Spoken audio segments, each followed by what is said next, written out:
Hi folks, Toad Hancock's here with Visordown.com. Just wanted to introduce you to the newest member of our test fleet.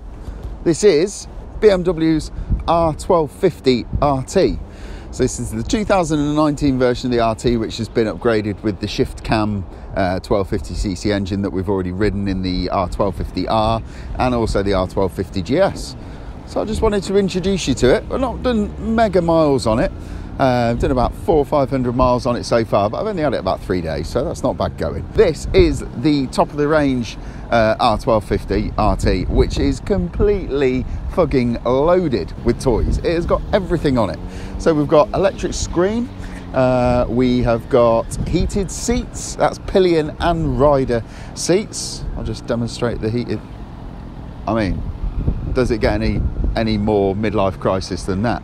It's got the built-in BMW Sat-Nav system, cruise control, trip computers, heated grips. It's just completely dripping with every extra. I think the packs that it's got is the touring pack and also the exclusive pack. I think I'll have to double check and put a note on if that's the case. But yeah, it's not the most inspiring motorcycle in the world. But I don't think it's meant to be. I think it's just meant to be a bike that is going to get you places in comfort.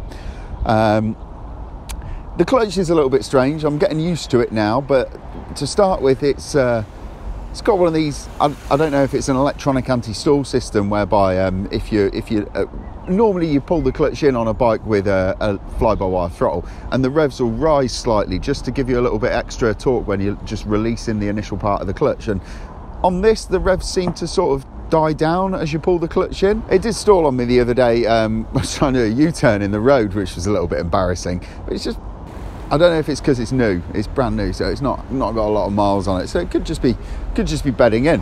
So yeah, clutch is a little bit iffy. What do I like about it? Love the weather protection. This thing is mega. I just rode it from Coventry to Market Harborough, just wearing my textile jeans and this jacket, and it really started pissing it down with rain, and I was completely bone dry. I didn't even have the screen on its highest setting. I'm pretty sure that you could ride this thing through a monsoon wearing nothing more than a brown paper bag and you would be absolutely fine.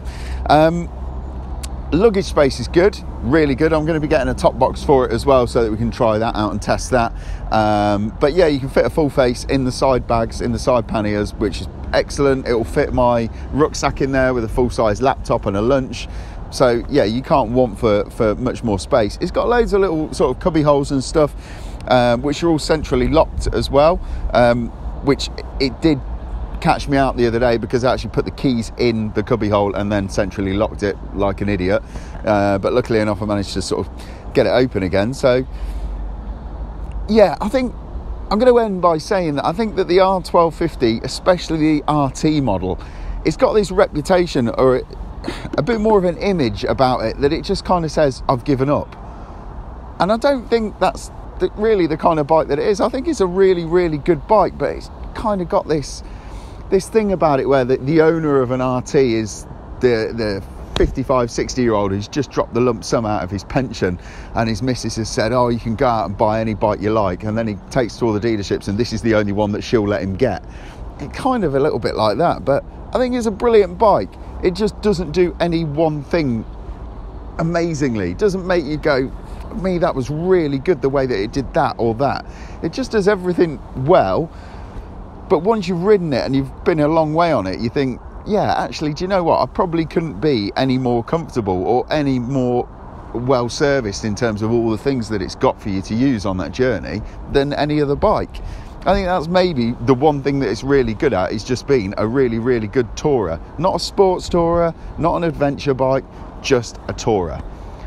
So yeah, we're going to have this all year. We're going to be kitting it out with some Hex Innovate gear. So there's going to be the CAN bus system getting fitted to it. Denali spotlights I'm going to be testing out on it. Probably going to go for either a Jivvy top box or a Shad top box. Undecided yet, but yeah, so far I like it. There'll be more words put up on Visordown.com in the coming days. Cheers, folks.